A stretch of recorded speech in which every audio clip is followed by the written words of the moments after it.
আসসালামু আলাইকুম বন্ধুরা, আশা করি সকলেই ভালো আছেন। চাকরির পরীক্ষার একটা গুরুত্বপূর্ণ অধ্যায় হচ্ছে বাংলার সংবাদপত্রগুলো থেকে প্রতিবারই পরীক্ষায় এমসিকিউ পরীক্ষা সহ রিটেন পরীক্ষায় এবং শেষ অষ্টম নবম গ্রেড থেকে শুরু করে 20তম গ্রেডের প্রত্যেকটি পরীক্ষায় পত্রিকা থেকে একটা না একটা প্রশ্ন থাকেই। তো সুতরাং আপনারা যদি পত্রিকাগুলো খুব সুন্দর করে আয়ত্ত করতে পারেন তাহলে 1 মার্কস আপনাদের ইনশাল্লাহ কমন থাকবে। এবং এটা আপনারা 1 মাস সময় নিন, প্রয়োজনে 1 মাস সময় নিয়ে আস্তে আস্তে এই পত্রিকাগুলো আপনারা আয়ত্ত করে নিন, দেখবেন 1 মার্ক ইনশাল্লাহ কমন পেয়ে যাবেন। তো আজকে আমরা কিছু গুরুত্বপূর্ণ পত্রিকা এবং শিখবো এবং এগুলো পরীক্ষায় কিভাবে আসে সেগুলো আমরা জানবো। প্রথম পত্রিকাটা হচ্ছে মিরাতুল আকবার, যেটার প্রতিষ্ঠাতা সম্পাদক হচ্ছে রাজা রামমোহন রায়। আপনারা পত্রিকা এবং প্রতিষ্ঠাতা সম্পাদকের নাম মনে রাখবেন। আর কিছু কিছু পত্রিকা আছে যেগুলো বিশেষ উল্লেখযোগ্য, যেমন সবুজপত্র। আরো কিছু পত্রিকা আছে যেগুলো কত সালে প্রকাশিত হয় এটা জানা প্রয়োজন। তবে অধিকাংশ পত্রিকার নাম এবং সম্পাদকের নাম বেশি পরীক্ষায় এসে থাকে। তো আমরা প্রথম পত্রিকা দেখি, মিরাতুল আকবার। এটার প্রতিষ্ঠাতা সম্পাদক আছে রাজা রামমোহন রায়। তো পরের পত্রিকা হচ্ছে বঙ্গদূত, এটা অনেক এসে থাকে। বঙ্গদূত পত্রিকার প্রতিষ্ঠাতা সম্পাদক হচ্ছে নীলমণি হালদার। পরের প্রশ্ন, সংবাদ প্রভাকর সম্পাদক হচ্ছে ঈশ্বরচন্দ্র গুপ্ত। এটাও পরীক্ষা অনেক এসে থাকে, সংবাদ প্রভাকর ঈশ্বরচন্দ্র গুপ্ত। পরের পত্রিকাটি হচ্ছে জ্ঞানান্বেষণ দক্ষিণারঞ্জন মুখোপাধ্যায়। এটা এইভাবে এসে থাকে যে ইয়ং বেঙ্গল গোষ্ঠীর মুখপত্র রূপে কোন পত্রিকাটি প্রকাশিত হয়? সঠিক উত্তর হবে জ্ঞানান্বেষণ। আর সংবাদ প্রভাকর হচ্ছে বাংলা ভাষার প্রথম দৈনিক সংবাদপত্র। বাংলা ভাষায় এর আগেও সংবাদপত্র ছিল, তবে দৈনিক অর্থাৎ প্রতিদিন যে সংবাদপত্রটা প্রকাশিত হয়, যেমন আমরা এখন দেখি প্রথম আলো, এটা প্রতিদিন প্রকাশিত হয়। আবার যে কারেন্ট অ্যাফেয়ার্স, এগুলো কিন্তু দেখেন আপনারা 1 মাসে একবার প্রকাশিত হয়। এরকম প্রতিদিন প্রকাশিত হয় এরকম দৈনিক সংবাদপত্র বাংলায় প্রথম ছিল হচ্ছে সংবাদ প্রভাকর। পরেরটি হচ্ছে তত্ত্ববোধিনী, এটার সম্পাদক হচ্ছে অক্ষয় কুমার দত্ত এবং এটা হচ্ছে তত্ত্ববোধিনী সবার মুখপত্র। এটা অত গুরুত্বপূর্ণ নয়, তবে তত্ত্ববোধিনী সম্পাদক হচ্ছে অক্ষয় কুমার দত্ত, এটা গুরুত্বপূর্ণ। পরের পত্রিকাটি হচ্ছে রংপুর বার্তাবহ। এটার সম্পাদক হচ্ছে গুরুচরণ শর্মা রায়। রংপুর বার্তাবহ হচ্ছে গুরুচরণ শর্মা রায়। বাংলাদেশ ভূখণ্ড থেকে প্রকাশিত প্রথম সংবাদপত্র। বাংলাদেশ যখন বাংলাদেশ ভূখণ্ড যখন আলাদা হয় তখন বাংলাদেশ ভূখণ্ড থেকে প্রথম প্রকাশিত সংবাদপত্র হচ্ছে রংপুর বার্তাবহ। পরের প্রশ্ন হচ্ছে ঢাকা প্রকাশ। এটা হচ্ছে সাপ্তাহিক হচ্ছে কৃষ্ণচন্দ্র মজুমদার। এটা পরীক্ষা অনেক এসে থাকে। ঢাকা প্রকাশ, এটা ঢাকা থেকে প্রকাশিত প্রথম সংবাদপত্র। ঢাকা থেকে প্রকাশিত প্রথম সংবাদপত্র হচ্ছে কি? ঢাকা প্রকাশ। পরের সংবাদপত্রটি হচ্ছে গ্রাম বার্তা প্রকাশিকা। এটা হচ্ছে কাঙ্গাল হরিনাথ মজুমদার। গ্রাম বার্তা প্রকাশিকা হচ্ছে কি? কাঙ্গাল হরিনাথ মজুমদার। এটা হচ্ছে কুষ্টিয়ার কুমারখালী থেকে প্রকাশিত।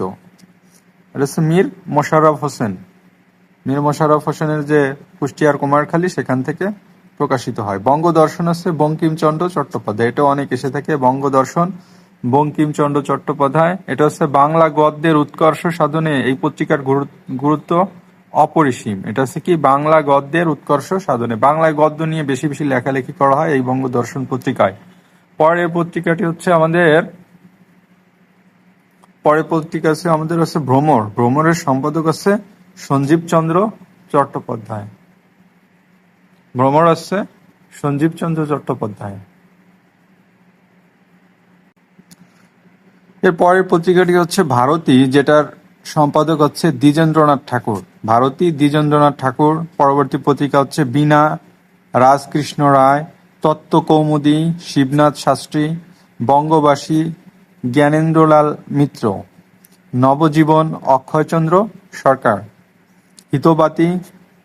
হিতবাদী হচ্ছে কৃষ্ণকমল ভট্টাচার্য, সুধাকর মিহির হাফেজ। এই তিনটা পত্রিকার হচ্ছে শেখ আব্দুর রহিম। এই সুধাকর মিহির এবং হাফেজ এই তিনটা পত্রিকারই সম্পাদক আছে শেখ আব্দুর রহিম। এটা আপনারা মনে রাখবেন এভাবে, সুমিহা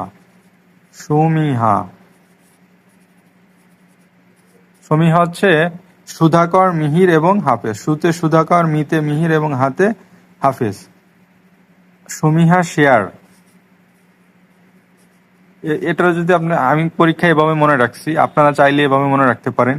সুমিহা, সুতে হচ্ছে সুধাকর, মিতে মিহির, হাতে হাফেজ, এই তিনটা পত্রিকার সম্পাদক হচ্ছে শিয়ার, সেতে শেখ, আতে আব্দুর, রতে রহিম। সুমিহা শিয়ার, এভাবে যদি আপনারা বন্ধুরা মনে রাখতে পারেন ইনশাল্লাহ হয়তো আপনাদের কাজে দেবে। তিনটা পত্রিকা সুধাকর, মিহির এবং হাফেজ, এর সম্পাদক হচ্ছে শেখ আব্দুর রহিম।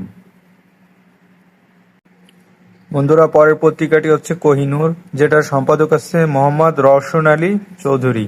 কোহিনূরের সম্পাদক হচ্ছে কে? মোহাম্মদ রওশন আলী চৌধুরী। এটা হচ্ছে প্রকাশিত হয় কোথা থেকে? কুষ্টিয়া থেকে। পরের পত্রিকাটি হচ্ছে প্রবাসী। প্রবাসীর সম্পাদক হচ্ছে রামনন্দ চট্টোপাধ্যায়। প্রবাসী হচ্ছে রামনন্দ চট্টোপাধ্যায়।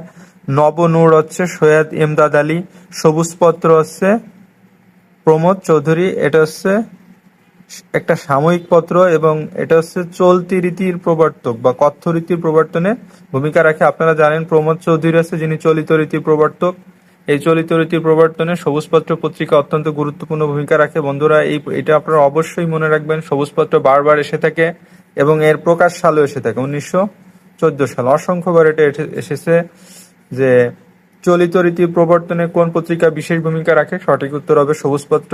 এবং সবুজপত্র পত্রিকা কবে প্রকাশিত হয়? এটা হবে 1914 সালে। পরে হচ্ছে নারায়ণ চিত্তরঞ্জন দাস। নারায়ণ হচ্ছে চিত্তরঞ্জন দাস। পরবর্তী পত্রিকাটা হচ্ছে সওগাত। সওগাত হচ্ছে দুটো, একটা হচ্ছে মাসিক সওগাত আর একটা হচ্ছে সাপ্তাহিক সওগাত। মাসিক যেটা সওগাত হচ্ছে মোহাম্মদ নাসির উদ্দিন।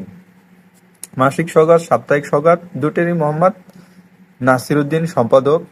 প্রথমে কলকাতা এবং পরে এটা প্রকাশিত হয় ঢাকা থেকে। প্রথমে কলকাতা, পরে ঢাকা।